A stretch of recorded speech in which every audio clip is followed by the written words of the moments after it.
Welcome to the National Association Scholars broadcast. What's the future of higher education is our topic for the day. Thank you for joining me and these wonderful panelists.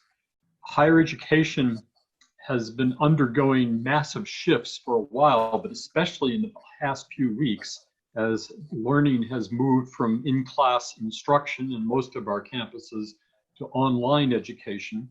Students have been exiled from their campuses, and colleges are preparing this fall for drastically reduced student bodies, perhaps by as many as 15 to 20% reductions. What does this mean for the future of higher education? Well, to help us find out, I'm joined today by Pete Peterson, who is Dean of the School of Public Policy at Pepperdine University, Tom Lindsay, who is the Director for the Center for Education Innovation at the Texas Public Policy Foundation and a former NAS board member, Phil Magness, who's a Senior Research Fellow at the American Institute for Economic Research and has been especially prolific in answering the New York Times' 1619 project. And lastly, Richard Vedder, who's a Senior Fellow at the Independent Institute in Oakland, California, Professor Emeritus of Economics at Ohio University, and an active board member of the National Association of Scholars. He's the author, most recently, of the book, Restoring the Promise. Thank you for joining me today. Our protocol is going to be to give each of you 15 minutes to make a presentation, and then we'll have some back and forth and open this to discussion. So I'm going to start in the order I introduced you. So Pete, it's over to you. Well, it's a great pleasure and honor to be with you, Peter, and talking about such an important subject.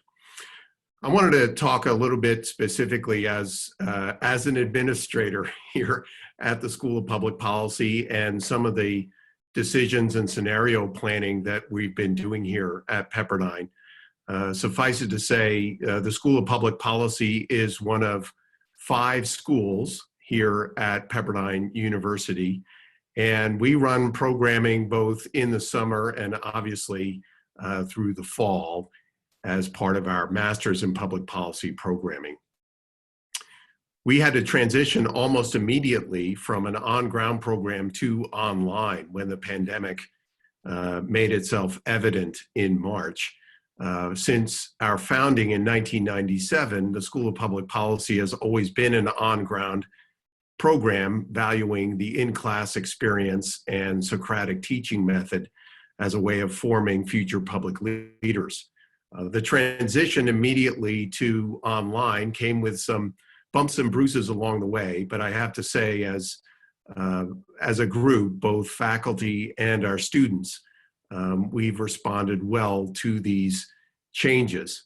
It has meant utilizing this very same Zoom platform that we're talking on now to offer these classes, which are both quantitative in nature as well as discussions that are more seminar style, looking at topics ranging from economic philosophy to American policy history. And so the response immediately, I would say, in the crisis has been evident and good.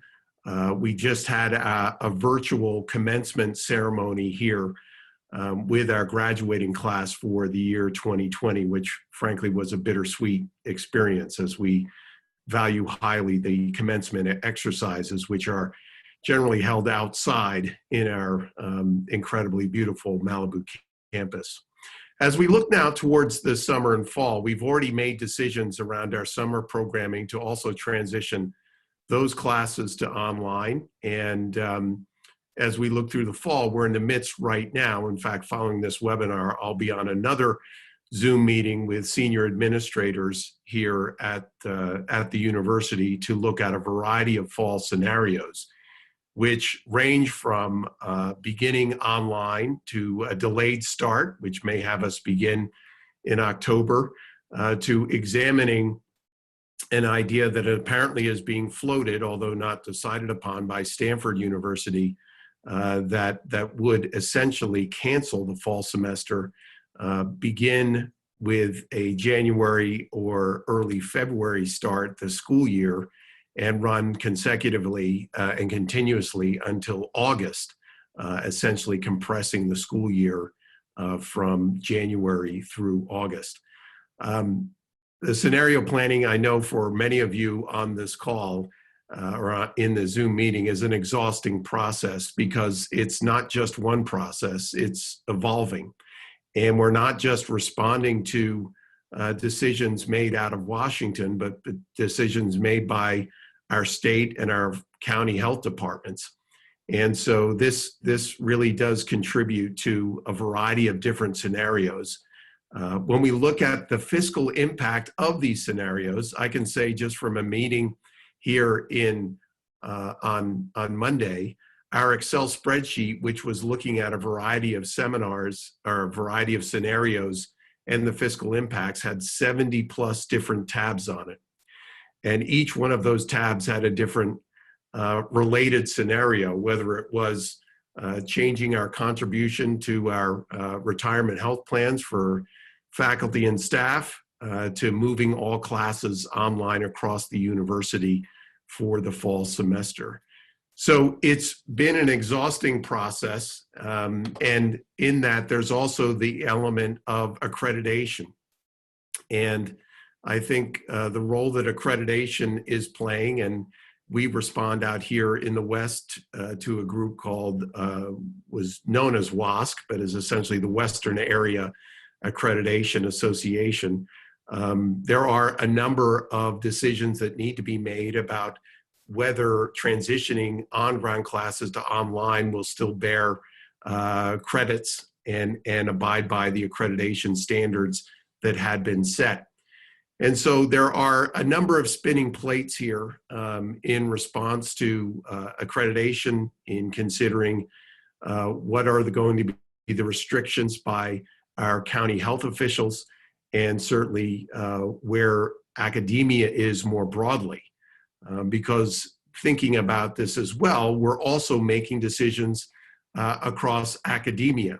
So we can make decisions about what is best for Pepperdine in response to county health officials, but students who are considering whether to come to Pepperdine or whether to go to Ohio University or whether to go to Georgetown are also making those decisions.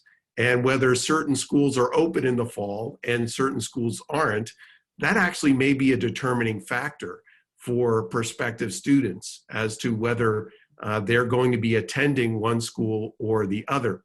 At the same time, there are also decisions about whether certain schools will be online in the fall and certain schools will be on ground. And so having said that, that's also another set of decisions that we're having to make in light of other schools that frankly we're competing against in the graduate policy school world, that for students who say to themselves, I'd love to come to Pepperdine, but I only want to come if I can have the on-ground experience. If they're going to go online, why don't I just take some other classes at another school online and see if I can transfer those credits into Pepperdine at a later date. And so this is five-dimensional chess that we're all playing here as administrators. And while I know the subject of the report that NAS has come up with, I think offers some valuable insights about the importance of understanding how schools should be required to abide by certain preconditions in accepting federal aid. I'm just here to offer an administrator's perspective about how we're scenario planning for the fall and all the moving parts that are implicit in the decisions that we're making. Okay. I guess we just go to Tom. Thank you, Peter, and hello, everybody. I think, as we look at this crisis, what it calls for is a return to first principles. Part of me thinks that 3 or 4 months down the road, we won't be talking about this. We'll be talking about the next apocalypse. So therefore, let's focus on the things that we knew needed to be reformed in higher ed before this crisis because they haven't changed. There may be some degree to which this crisis will incentivize universities to pivot and to become more nimble, which was something they needed to do long ago. I mean, the problem, when this COVID crisis is over, the problem that universities had before it will remain the same. Burdensome student loan debt, tuition hyperinflation, and most important, I have a feeling for all of us, poor student learning. And we know that all of those are branches of the same tree, and that's the very well-intentioned effort begun in the late 60s to send virtually every high school graduate to college. That never worked then. Half of the students that enrolled in a four-year college never graduated. They're the ones who suffered the most from student loan debt, that because they didn't have a degree, they weren't able to repay, so sort of adding insult to injury. None of that has gone away. None of that is going to change. And if government comes up with the wrong policies to address this crisis, it's only going to exacerbate the situation. So, as far as I'm concerned, the economic struggles of our students and their parents as they look toward college next year, if I were still a university president, I would be announcing that we're freezing tuition and would have already returned the unused room and board expenses to students. We know that some colleges aren't doing that. I think this is an opportunity for us to offer alternative forms of education to college students. If you look at the polling of high school graduates, report just came out a couple weeks ago, as well as of current college students, it's not that they are going to be leaving the education sphere. They're going to be pursuing it in different forms: career and technical education, online education, etc. And Phil mentioned accreditation. For universities to acquire the nimbleness that they need to respond to this crisis, as well as to the crisis of their own making that I described earlier, they need to have the latitude for innovation. And as we all know here, the accrediting bodies, and I've worked with WASC before that Phil mentioned, they stand primarily as gatekeepers for the higher ed cartel. My hope is that out of this crisis will come a restoration to states of their constitutional power over education, reestablishing 50 laboratories of higher education experimentation from which each state can learn. So I think, to close, that this crisis, while it doesn't really change the system of higher education, it may serve to jumpstart reforms that all of us know have been needed for at least a couple of decades. Thank you. Thank you. Phil.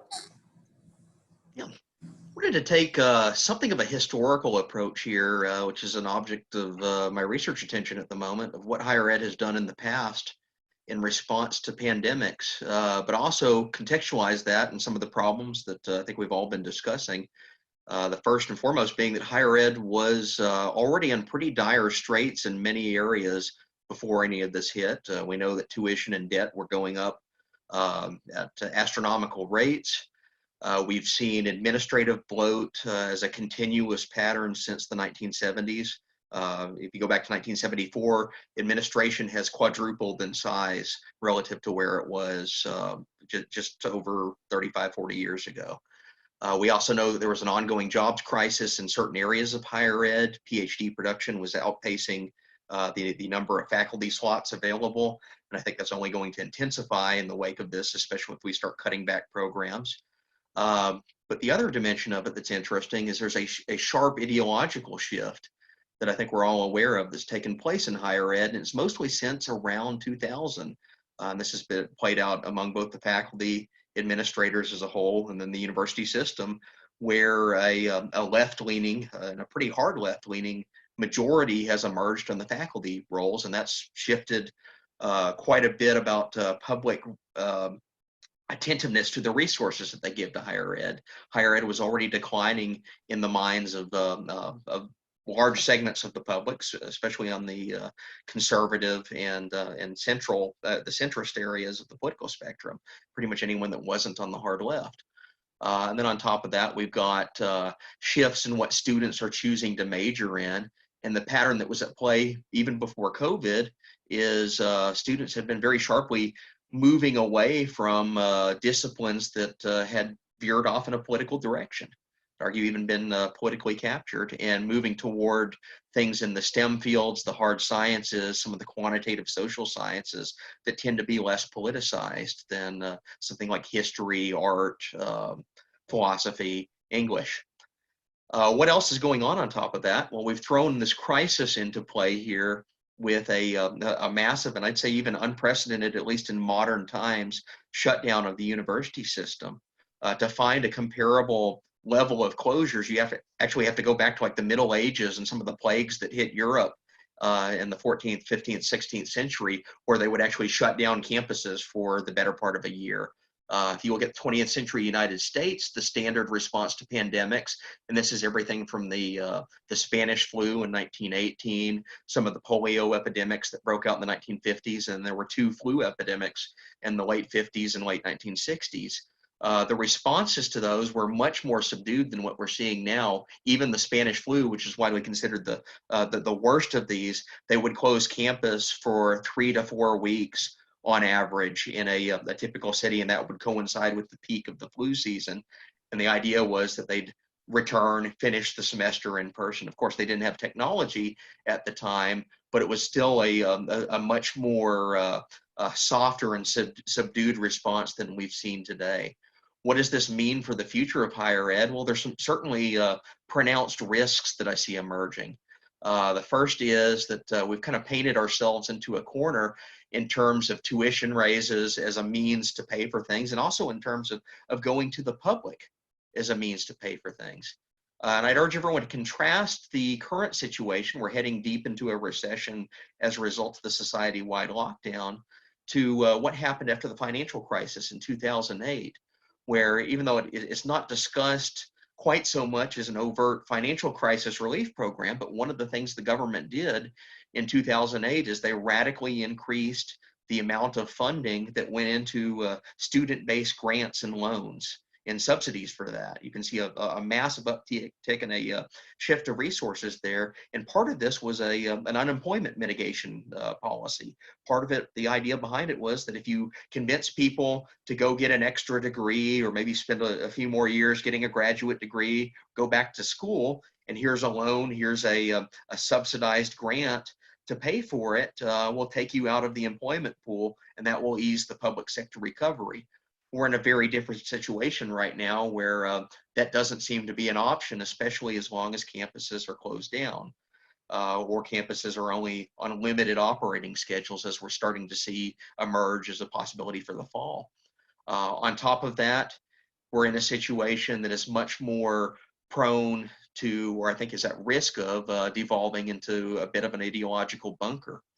That being the case, higher ed, in addition to being an early mover on the shutdowns, has also taken a fairly strident ideological stance, at least if you're following some of the commentary in the Chronicle or even prominent academics on Twitter.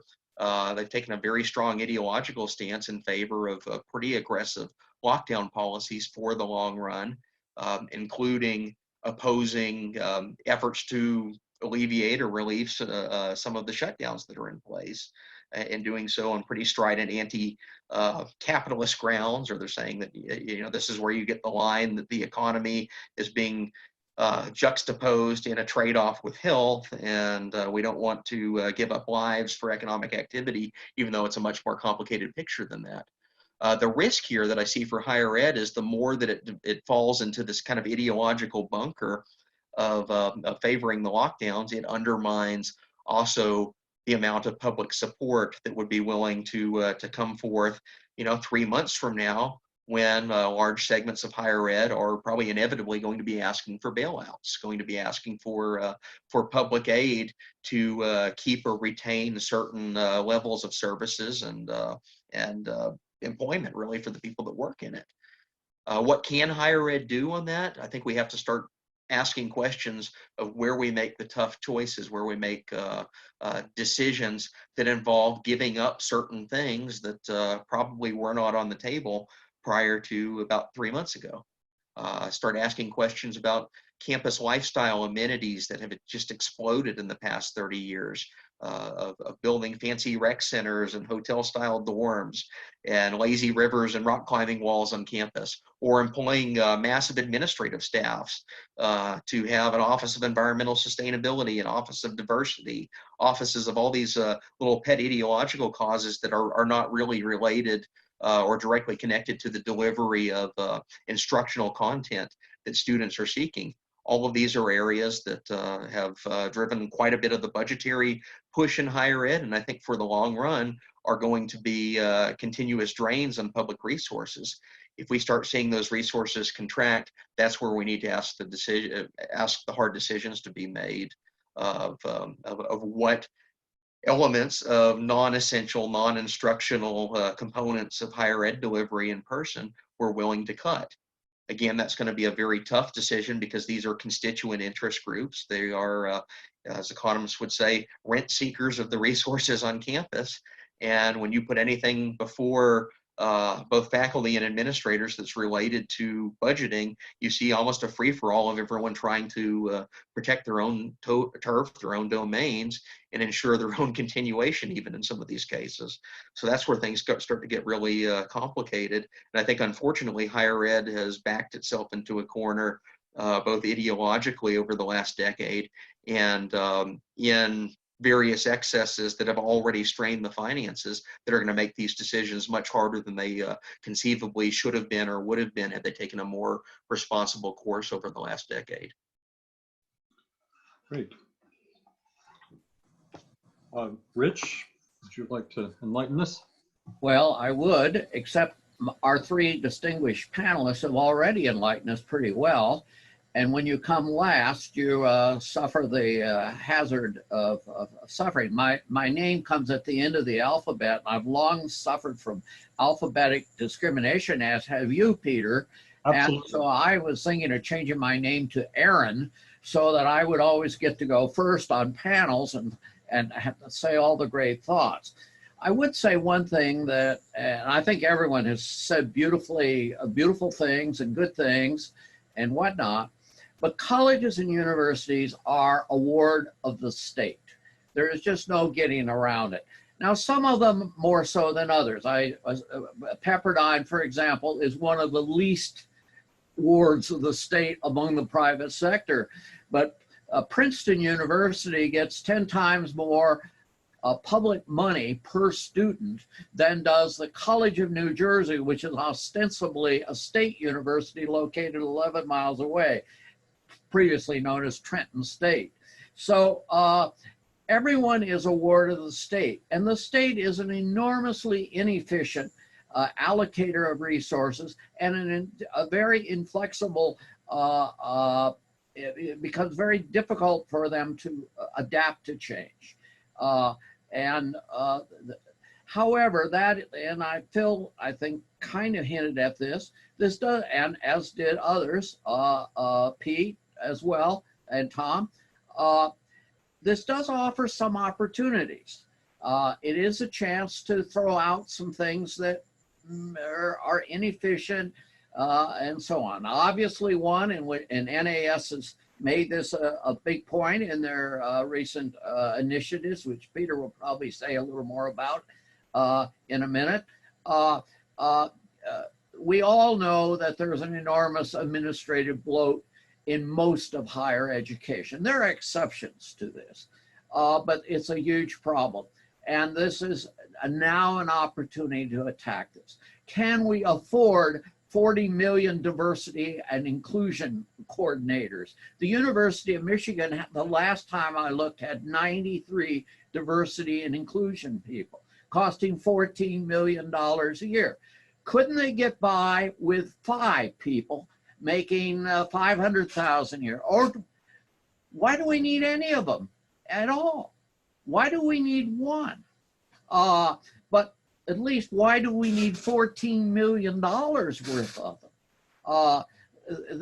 These are the kinds of things that are going on. My university owns an airplane that is worth $3 million. The governor of my state owns an airplane that is worth less. I mean, the government does. So my president of the university, whose time is so excruciatingly valuable, will go to Washington and in a luxury airplane, and maybe we ought to sell the damn thing. Maybe we ought to use that $3 million to, retain some history professors and so on. The amount of waste and fraud in higher ed is legend. I wrote a book recently about it and so forth. I would comment on one thing Phil said, just as an economic historian. There is one time in history where college enrollments on a relatively quick basis took an enormous decline, and that was World War II. In World War II, we went from before the war to within a year or so, the U.S. becoming involved, we took a 60–70% enrollment decline, far greater than now.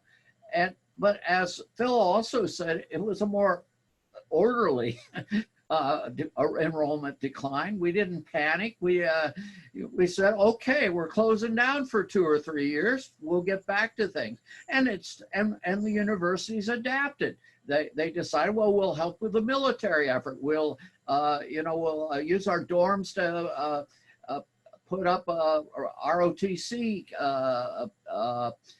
candidates and do more training of that, and we will allow the government to use things. We were reasonably adaptable. We need to have that adaptability again. I'm in a university with a $750 million budget. My guess is it's going to take a $150 to $200 million budget hit next year. That is, next year it will spend $550. This year it spends $750, or at least that's what it should do. There are ways you can mitigate these things. You can sell assets. That's something universities ought to think about. Why are universities in the housing business? I mean, what the heck does housing have to do with learning? And indeed, usually on most campuses, even when they are in the housing business, after the freshman or sophomore year, they turn the kids loose, and the kids are much happier living in private housing off campus. No doubt engage in greater degrees of debauchery than they were when they were on campus, but only marginally so. So why don't we get out of the housing business? Why don't we get out of a lot of businesses? Intercollegiate athletics is, it's glorified ball throwing exercises. My school loses $20 million a year on it. That's $1,000 a student. Most universities lose a bit less than that. The biggies come close to breaking even. And schools like Pepperdine, it's probably a more reasonable kind of thing. It may even, in some liberal arts colleges, it might be even a justifiable expense. There are some benefits to having intercollegiate sports. There's some gains from it, and the costs are low, benefits are high. But in general, we ought to get out of this crazy business.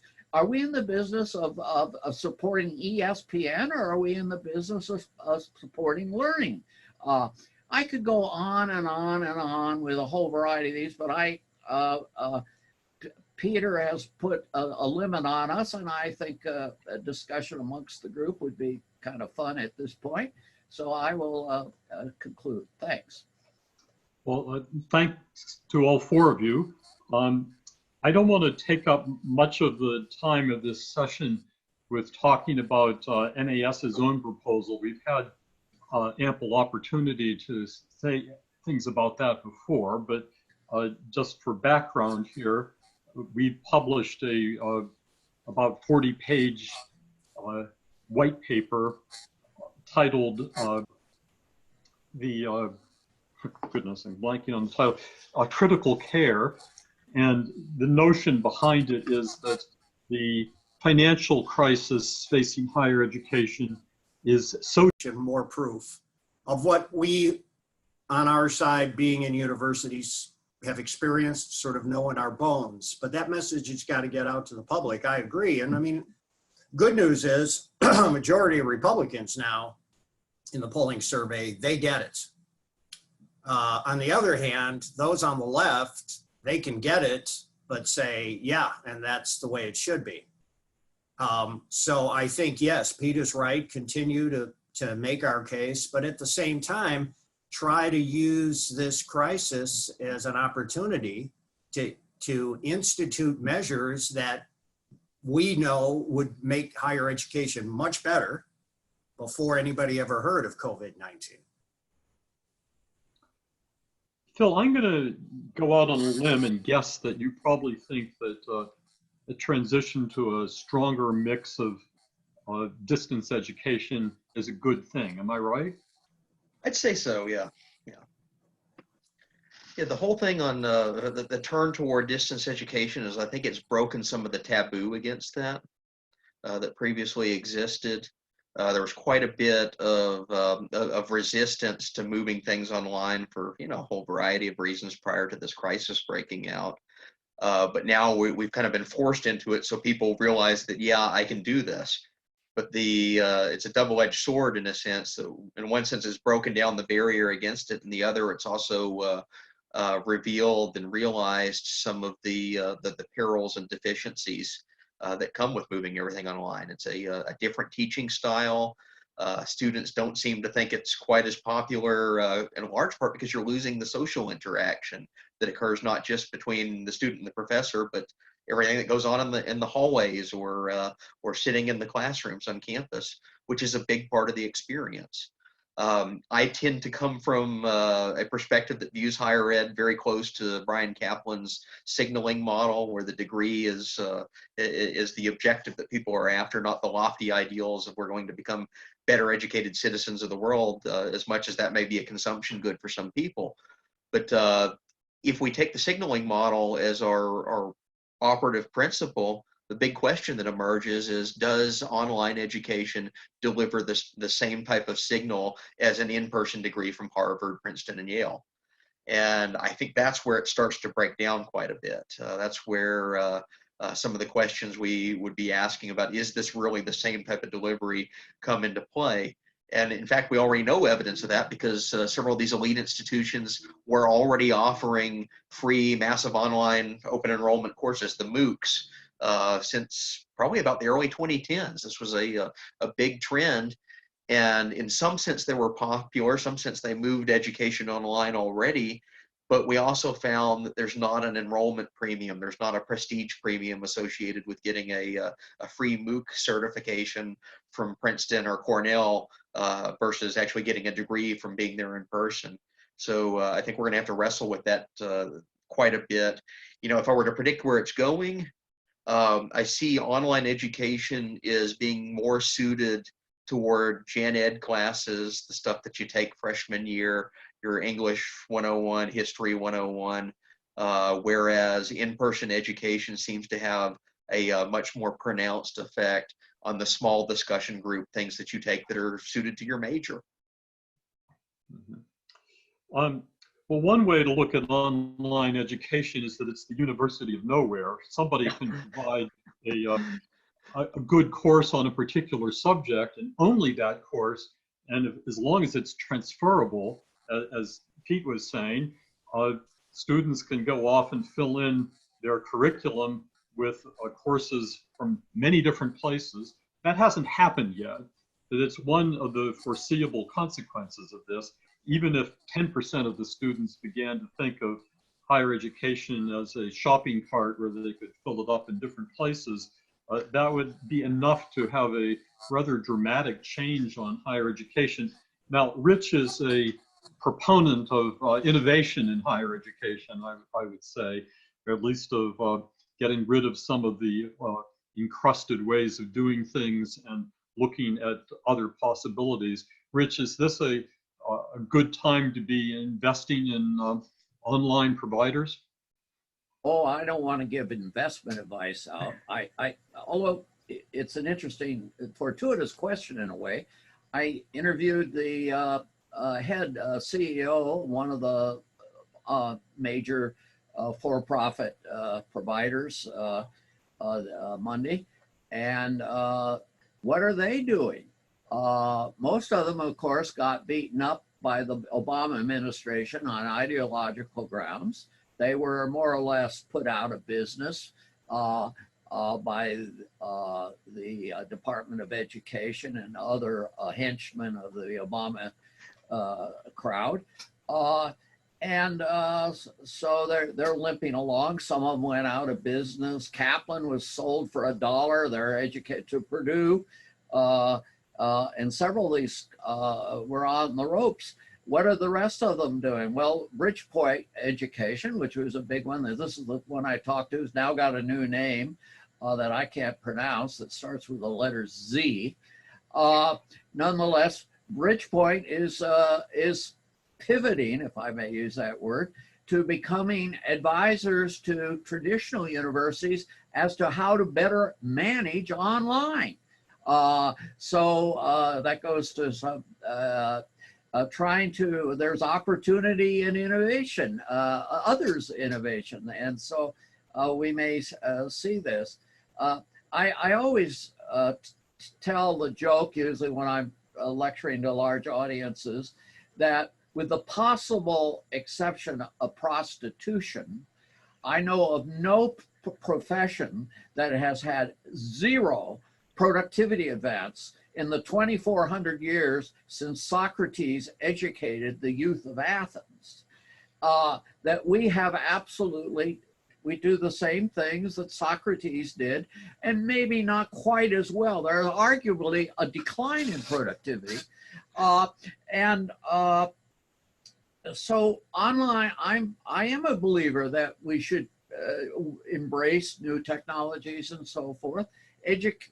Higher ed's big problem are lack of incentives, lack of information, and lack of innovation. The 3 I's. That's the problem in a nutshell. So yes, Peter, I am an advocate of innovation, but I agree with several of you who said there are limits to what online education can do. You can't teach a good seminar online. And as much as I love this Zoom conversation, which I think is going swimmingly well, there are limits because students like the interaction, direct interaction with professors. And part of what professors do is more than just lecture and teach.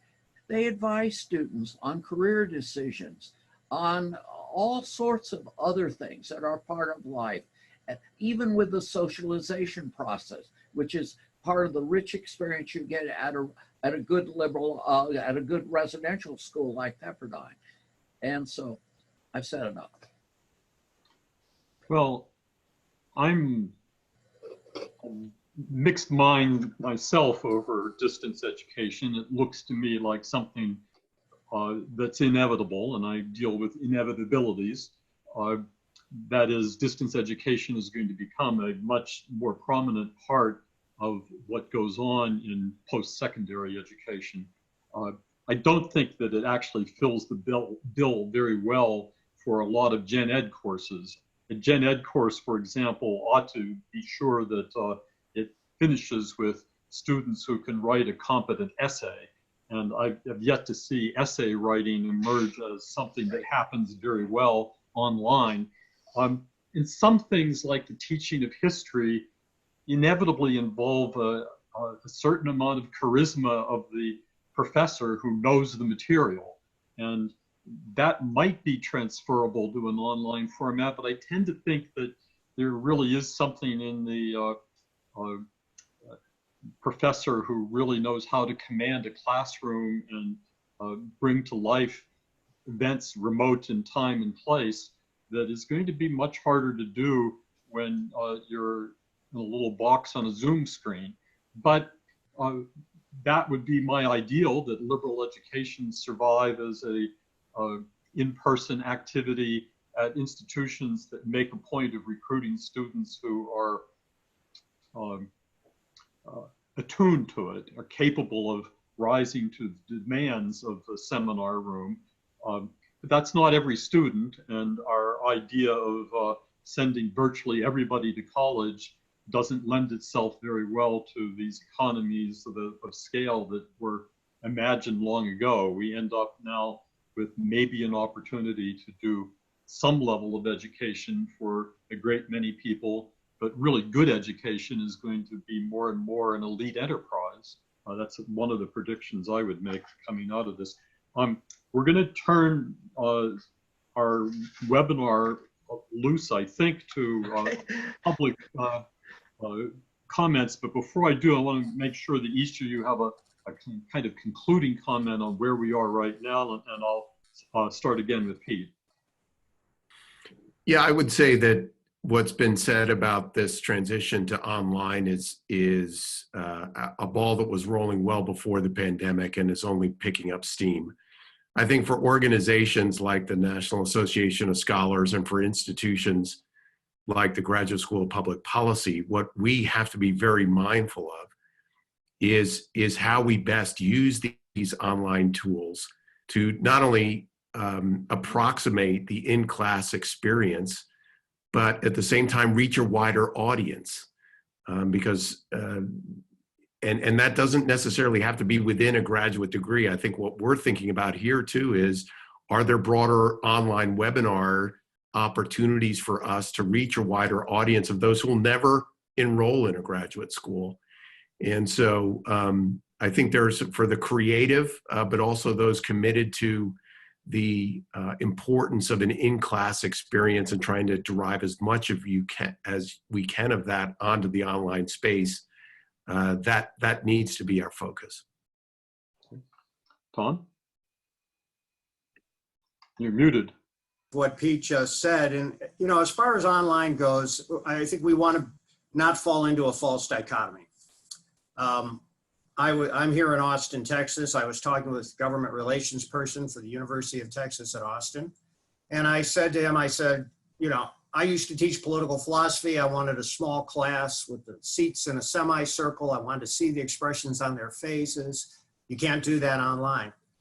I said, but let me ask you a question. How many of that type of classroom setting do students get here at the flagship University of Texas? And the answer was a little less than half.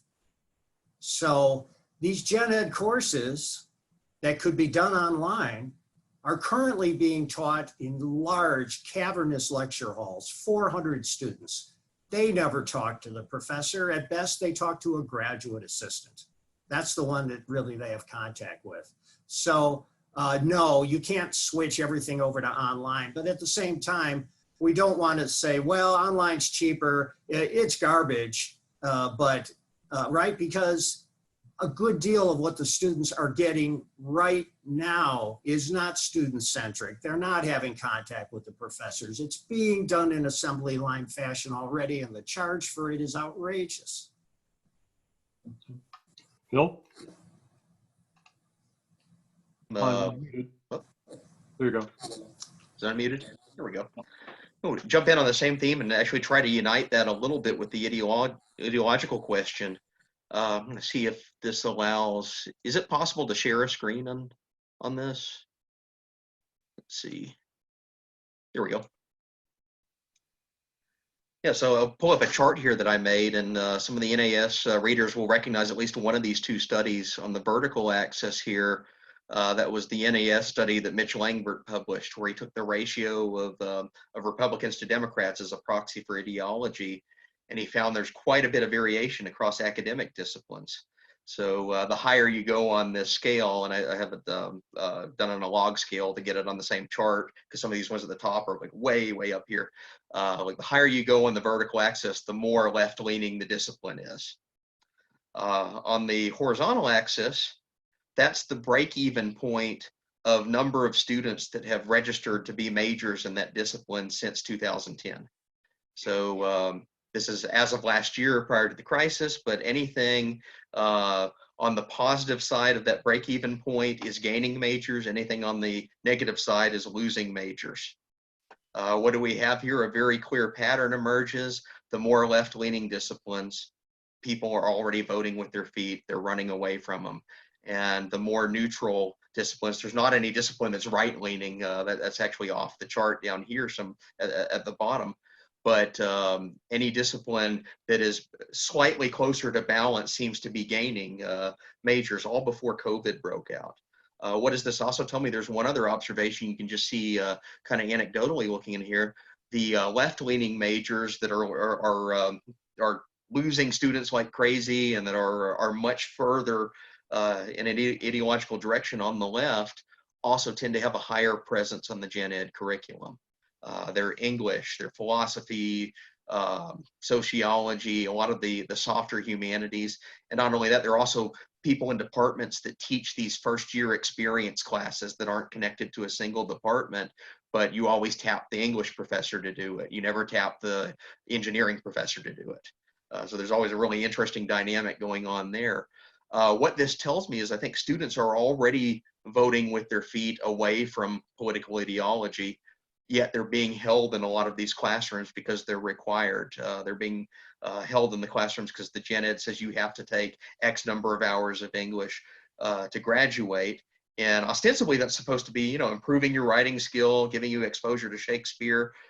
In practice, it's writing skills to be assigned to write op-eds about global warming and how capitalism's evil.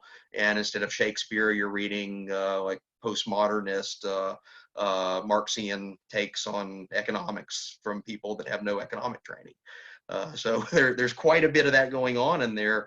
What does that mean moving forward as we shift to reconfiguring how we do gen eds? I see there might be a silver lining and an opportunity to break up some of this ideological stranglehold that's emerged over on that side of the discipline. Rich? Public support of higher education has been in decline. That's been a theme throughout this discussion.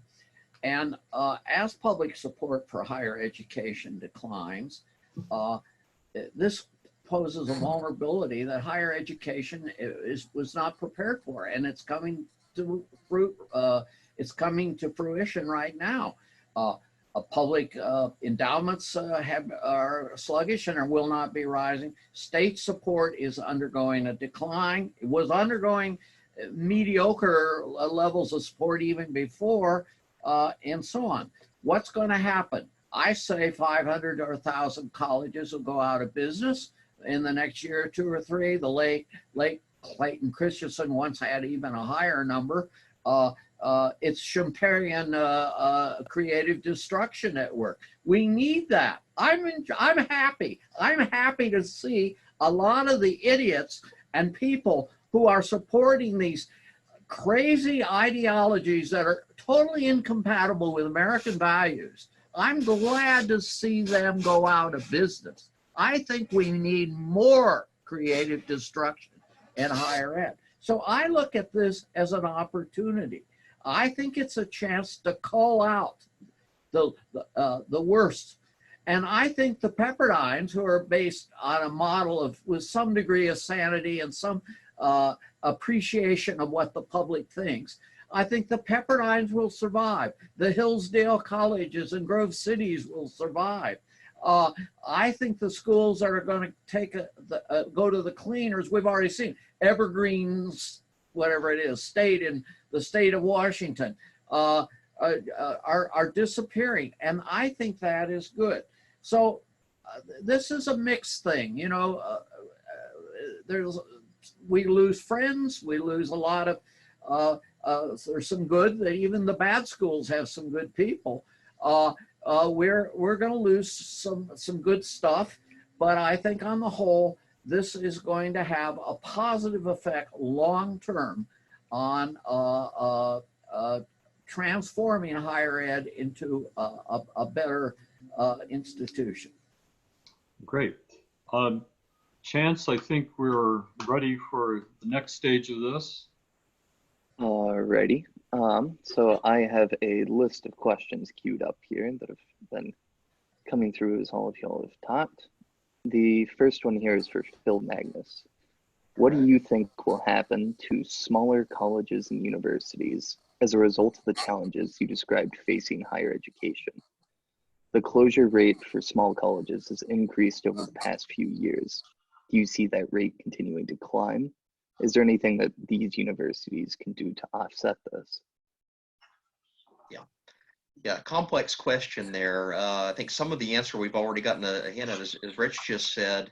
Some small schools that have very niche models that are different from the pattern, different from the norm, the non-evergreen states, I think are actually going to excel in this situation.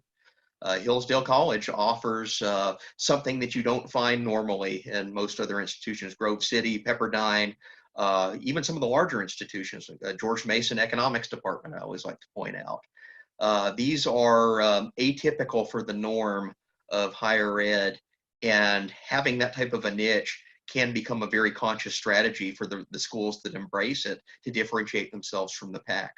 Where I do see some obstacles here, and I think Pete mentioned it at the very beginning, accreditation is extremely burdensome on very small schools, especially schools that don't have large endowments. Accreditation is essentially like a private regulator coming in and putting in administrative costs just to operate, just to maintain your status as a school. It's easy for Harvard and Princeton or a large state university to do that because they have teams of bureaucrats. But for a small school in Vermont that maybe has 800 students at it, that's actually a huge chunk of your operating expenses, just complying with and ensuring that your accreditation renews. So even before COVID, we were seeing a wave of these smaller schools going out of business just from the operating costs exceeding what they were able to sustain. Not even massive drops of enrollment relative to where they were historically. It's just all this operating costs. So what does that come up with as a policy solution? Maybe it increases some pressure on accreditors to step back, or maybe we start to reform some of the ways that we do accreditation as a means of allowing these schools to continue to operate and not go belly up. Because otherwise, if we stay the course and keep the level of regulatory interference in place that we already have, I think we're actually setting ourselves up for a much worse scenario by preventing these schools from adapting. All right, thank you, Phil. So the next question I think is open, though it will likely get picked up by an economist here. It says, do you think it is more likely that institutions of higher education will be bailed out like many other firms in the economy, either by states or the federal government, or that they will be bailed out and will not have to respond to significant financial pressure? Another way of putting this is, what is the likelihood that academics and administrators will be mugged by reality? And who would like to answer that? Well, I start by saying, here's hoping. I mean, here in my own state of Texas, what the universities are facing is, they're not going to get the money that they want from the legislature because sales tax is down, everything's down. Neither do I think they're going to be able to increase tuition.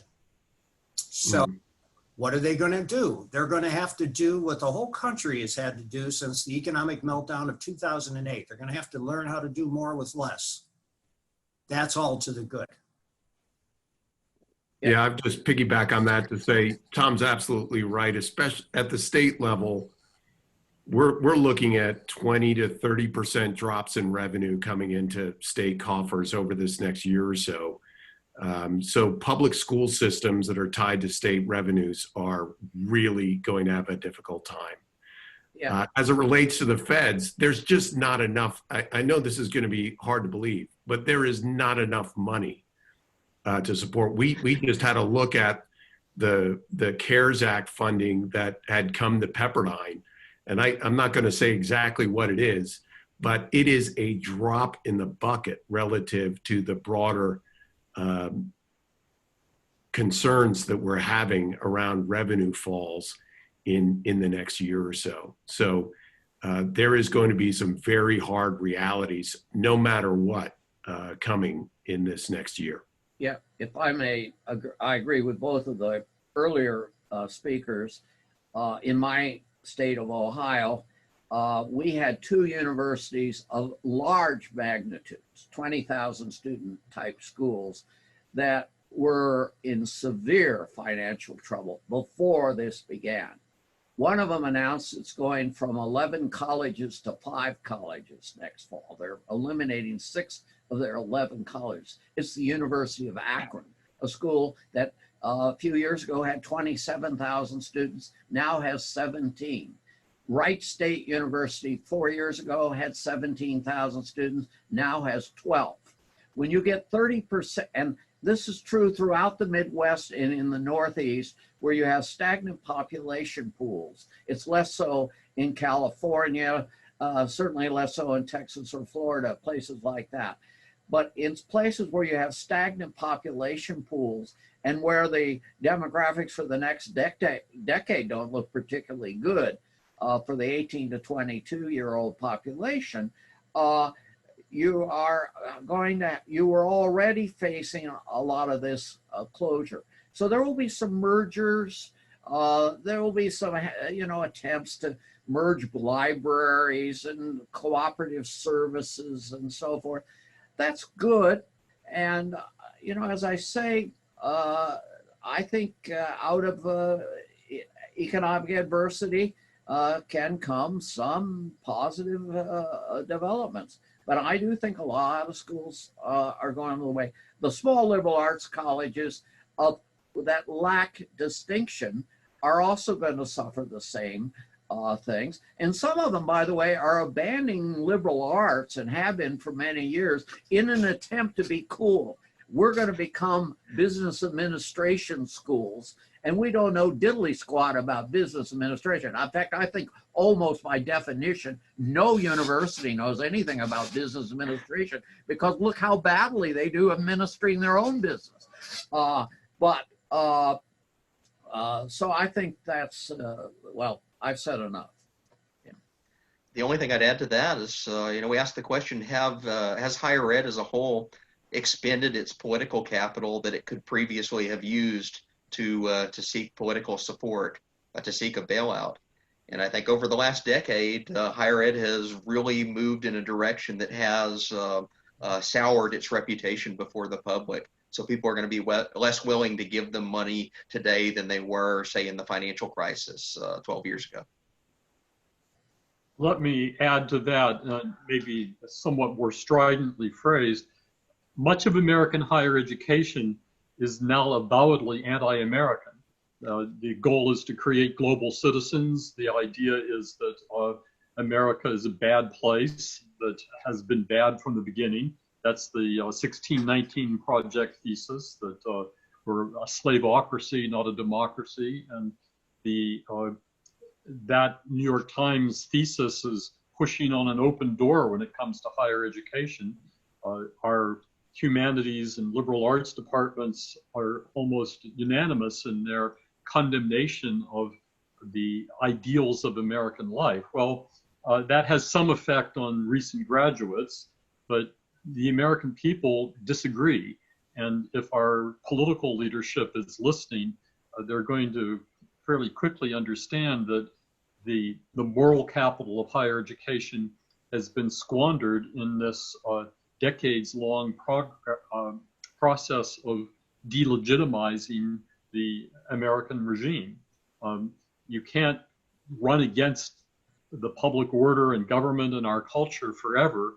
At some point, you're going to come back and want that culture to support you, and maybe it just won't this time. Yes. Chance, back to you.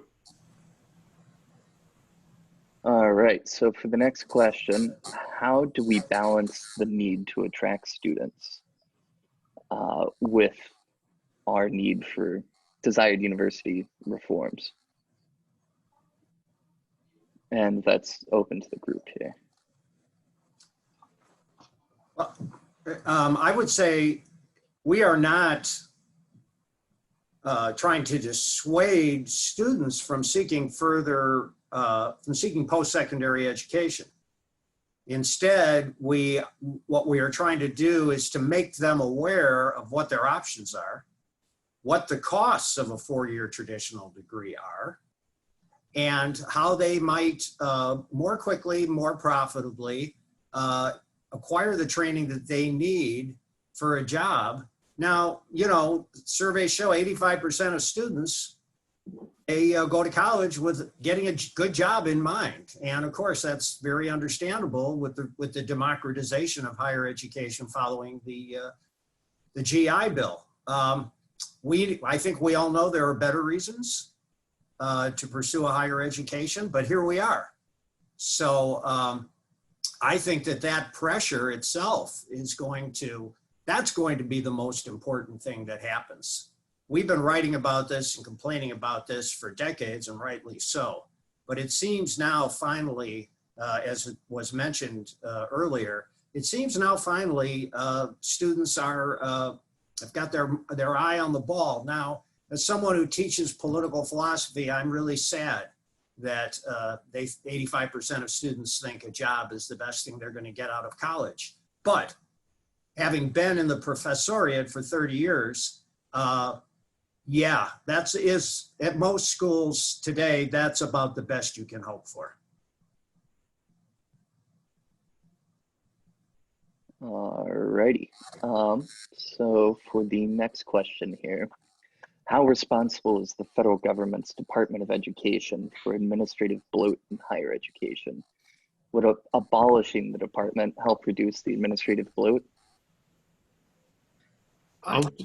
Go ahead, Richard. Well, I think it's an appropriate question. You know, we are celebrating this week, or perhaps we should have condolences this week. America should be in a state of mourning this week, because it is this week, 40 years ago, that the Department of Education began operation. Exactly 40 years ago. And I think one thing that's very important to keep in mind is the establishment, the education establishment, and both on the right and the left, were not really too happy about the Department of Education when it came into business. It was the National Education Association and Jimmy Carter who wanted it. Daniel Patrick Moynihan, an honest liberal leftist, but a man of some intellectual, high intellectual ability and qualities, was opposed to the Department of Education being created. The New York Times editorialized against it.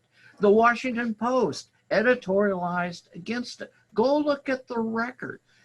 Yet this thing came into existence. And I think it has had a very detrimental impact on higher education, putting aside the K through 12 issues. Compare higher ed today with 40 years ago. In what ways are it better and in what ways are it worse? That's a long discussion we don't have time to answer, but I think it's pretty hard to come up with an argument that higher ed has been enormously improved by the creation of a centralized bureaucracy in Washington, D.C. I think it's pretty hard to make that argument. That's not the question that was asked, but since I have tenure, I'll answer anything I want. I just want to piggyback on that because certainly the Department of Education through Title IX and others is at least partially responsible for the growth of what I call the diversity industrial complex on most of our college campuses. But I don't want to get away from two other areas of responsibility. One are these accrediting agencies. We don't talk about that enough, but we're going through our own WASC accreditation process right now. And a lot of the questions they're asking essentially mandate that you have certain offices or positions filled in administration. And that can take on some of these student success centers as well, because part of your accreditation is also showing how many of your students you can graduate, which has created this whole student success complex as well. The third thing is the U.S. News and World Report rankings. I know we don't like to maybe talk about that for fear that maybe somebody is listening, but when you look especially at the undergraduate rankings, some of the elements that determine success or failure in U.S. News are directly related to how many administrators you have working on particular issues. So certainly the DOE is in part responsible, but I think we need to look at these other areas as well. Yeah, I would just add one thing to that. I agree with what's been said here. Seems to me that at its bottom, what hurts our hearts the most, aside from our concerns with student loan debt and tuition hyperinflation, is the replacement of scholarship by ideology, right? The death of liberal education. That's what we're concerned about. And I think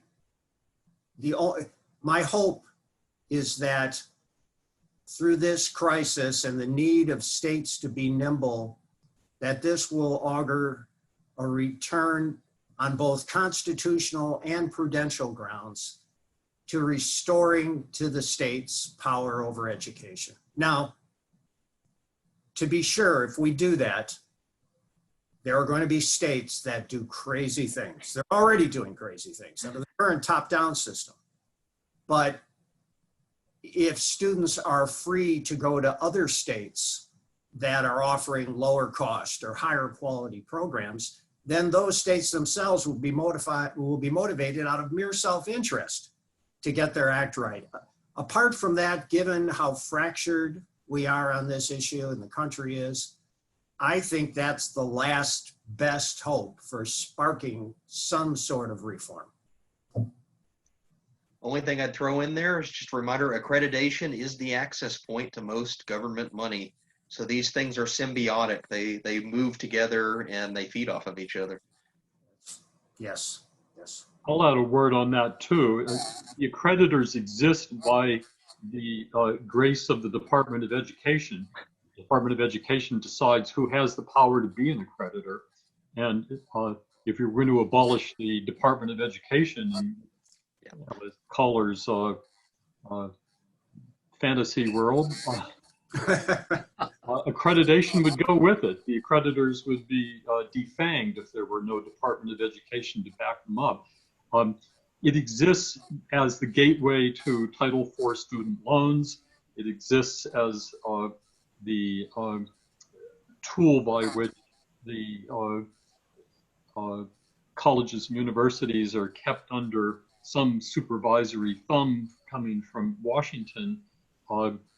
We probably want something in lieu of accreditation that operates like a good annual audit to make sure that colleges and universities aren't defrauding their students, but as a tool of trying to encourage intellectual excellence in higher education, accreditation is less than nothing. It militates against high quality educational programs and in favor of bureaucracies. Yes, and let me just add to that here and give credit to someone who was mentored by Rich Vedder. Andrew Gillen, who works for us at the Texas Public Policy Foundation, has just published a study aiming to, while we wait for the Department of Ed and accreditation bodies to be wiped out, that in the meantime, he suggests several what he calls escape hatches from accreditation, things that proceed on an incremental basis, but that will take us toward the end of the road that we all want to get to. All right. This next question comes from Steve Hayward. He says, Rich, your can of Coke's looking lonely. More seriously, why don't we ever see a revolt of the faculty against the overpaid and growing ranks of administrators? Well, that's a great question to Steve, who's a full disclosure, is a good friend of mine. It's a good question. The faculty role in university governance has generally declined in the last 40 or 50 years, although ironically, it's partly the faculty's own fault. because the faculty in the 60s and 70s, and by the way, I'm in my 56th year of teaching, so I've been around a while, so I've seen it. The faculty in the 70s and 80s, the path to success in a university was to expand your graduate programs. We're going to be an R1 university. We're going to expand our PhD programs. So we created all these PhD programs, and we dropped PhDs out of airplanes over college campuses or the equivalent. And so the faculty became too numerous relative, the supply grew relative to the demand. The demand at the undergraduate level wasn't rising that fast. So the faculty lost economic clout and they lost power. And so now instead of having 70, 80% of the faculty being tenured people, it's 40 or 50%. So people have lost their clout. And it's less so at Harvard and schools like that. You have these world-renowned professors who still have a lot of clout.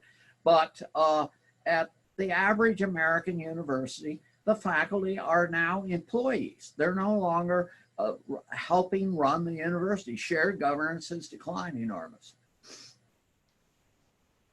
To add a bit on that, there's a bit of a schizophrenia going on within most faculty ranks when you ask them this question about the administrators. If you say, is administrative bloat a problem? Like 99% of faculty will say, yes, it's absolutely a problem. But they'll point out kind of like this phantasm version of the administrator that they think is the source of everything. It's this top-down, they call it like a neoliberal bureaucrat that's bringing corporation strategies into higher ed. But this person doesn't really seem to exist. You actually get to putting pen to paper and say, if you poll faculty, are you willing to cut the diversity office? Are you willing to cut the climate change office? Or all these little pet projects on campus? Then suddenly they're up in arms, just as if you were cutting the English department or the philosophy department. So they like to posture that they're opposed to administrative bloat in the abstract, but it's a boogeyman version of administrative bloat. And then the tangible questions that need to be asked about where do you actually cut administrators, they suddenly reverse course and seem not so concerned about it or even dig in on behalf of some of those administrative entities. All right, so for the next question, it's directed towards you, Phil, but I think anybody can jump on this one. What do you think the prospects for more hybrid models of degree achievement? Yeah. Certainly online MOOCs don't carry any prestige or signaling weight, but what about schools that experiment with having students do 1 or 2 years online and then the other 1 or 2 years on campus to receive a degree? So I think that's the great question. There's a trade-off at play here. The more you move online, the more you give up of the signal. You give up of the brand. And this is why, and I've actually written this argument before, this is why when everyone 5 or 10 years ago was saying that MOOCs are going to take over higher ed and put us all out of business, I was skeptical. And I'm still skeptical of that. A MOOC can only work so far as it's attached to a brand that has some other value it brings to it. And most of that other value is from the in-person networking effect. Most of that other value is from the prestige of the brand that's attached to it. Otherwise, we just have YouTube videos supplanting all courses and could go to like a Khan Academy style of a model. So I think the question here for those of us that work in research and higher ed and teaching is to figure out where that balance point is. How much could be put online without giving up the benefit of the signal that's associated with the brand? Yeah, and I'll only just jump on that as well, just as we're beginning to plan and scenario plan for the fall that's going to include, so we've already made the decision here at the policy school for the first time to offer a track of online classes that no matter what happens, whether we're on ground or not, we're going to be offering online classes this fall. Not the entire degree, but at least a track to see what that looks like. And I think part of the point you raise, Phil, is also who are the first movers, right? One of the ways that you begin to change that brand perception of online or hybrid degree is if everybody's doing it. So I think that's also one of the real sets of questions that we're exploring here at the university is what are other schools doing? And if there is a hybridization of education, how widespread is that going to be? If a Stanford or a Harvard or a UT Austin got out ahead and saying, we're going to do undergraduate education in a hybrid way, that really would fundamentally change the way those kinds of degrees are viewed.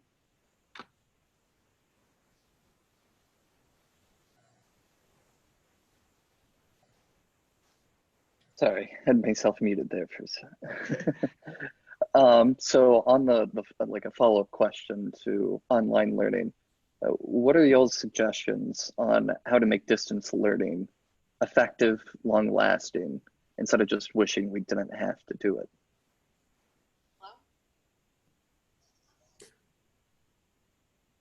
Oh, Tom, you're mute. The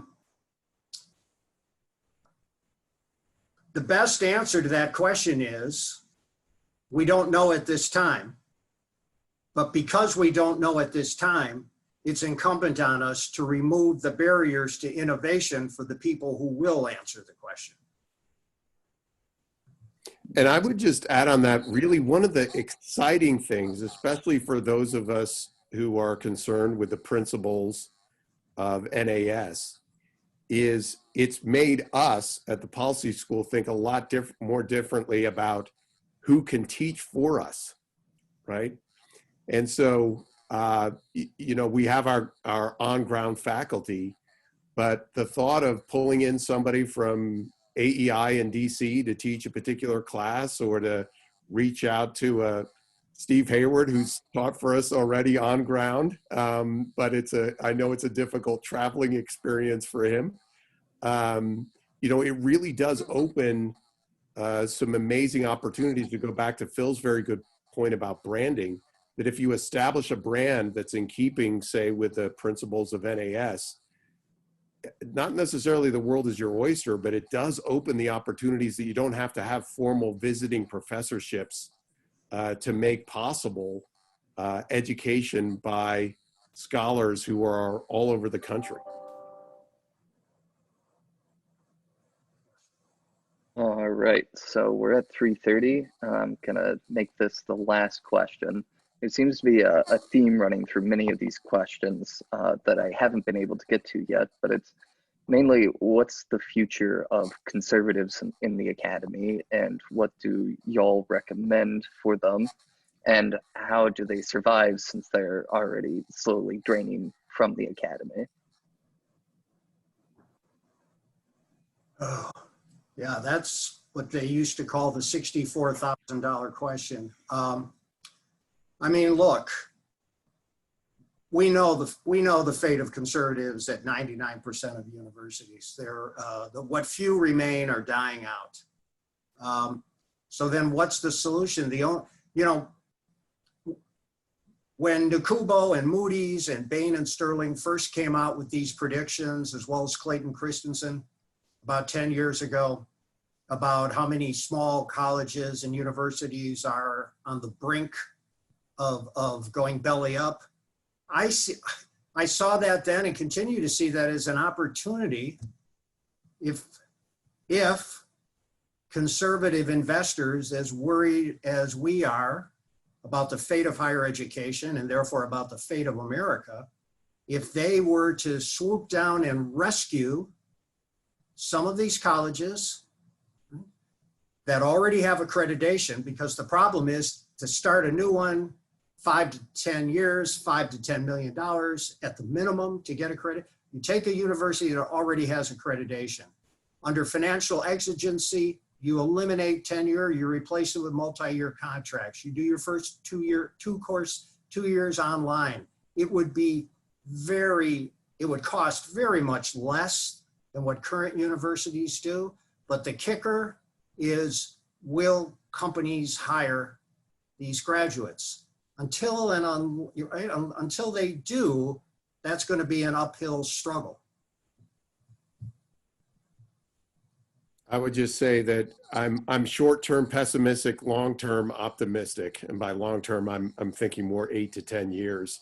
I think there's been increasing awareness again on a university by university basis as to how far left their faculty and administration has gone, and whether it's state legislatures or donors, I think they're becoming increasingly aware of what is being supported, and I think there'll be increasing drawback and calls for accountability.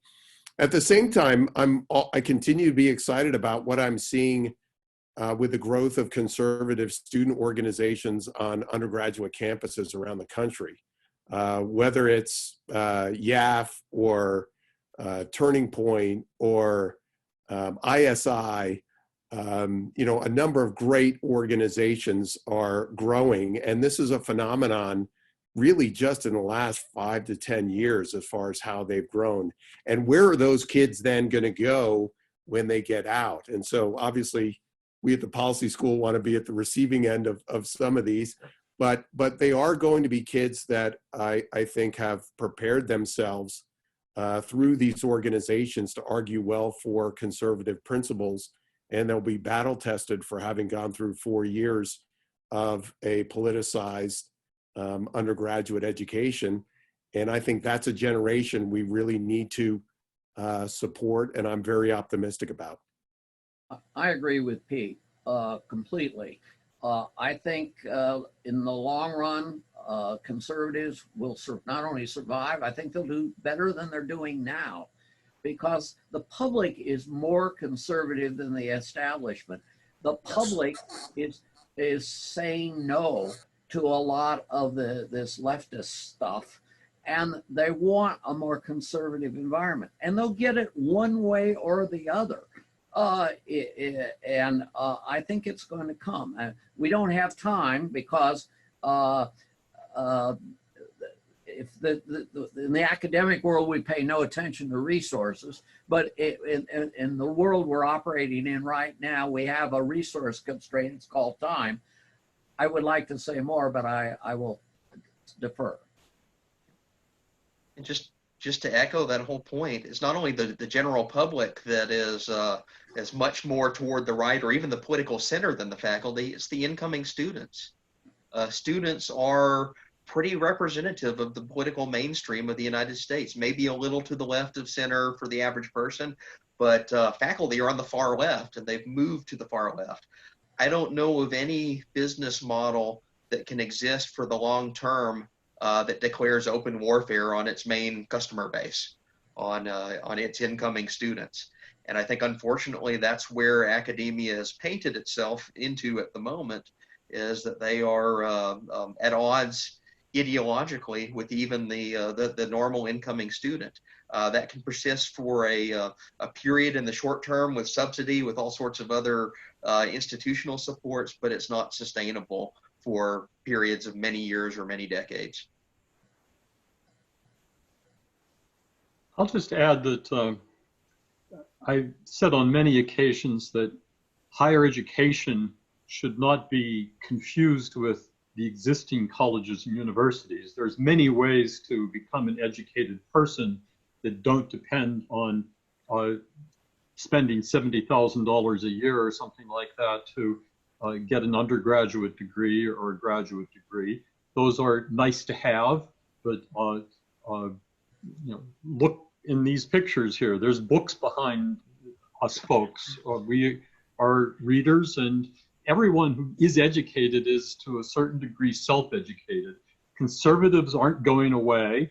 They are a main part of the American political spectrum, and they are substantially represented in the world of ideas and intellectuals. You wouldn't think so if you were just counting up the faculty members at colleges and universities, but there's career opportunities elsewhere as well. So there is a world in which I'm optimistic that conservatives will have a voice and a presence. New institutions will emerge as the old ones die off. And in that new world, I think conservatives will have a prominent place. All right, Peter, would you like to close us out? I think we've pretty much closed ourselves out here. I would like to thank all four of our guests and the callers for a very lively hour and a half or so. I think the technology impresses me. I hope it impresses everyone else as well. Zoom may be owned by a Chinese consortium, but it's providing something that the free market is finding very useful. So I'm grateful for Zoom as well. Thank you all, and I hope to see you at another webinar sometime soon. Thanks all. Thank you all. Bye. Bye-bye.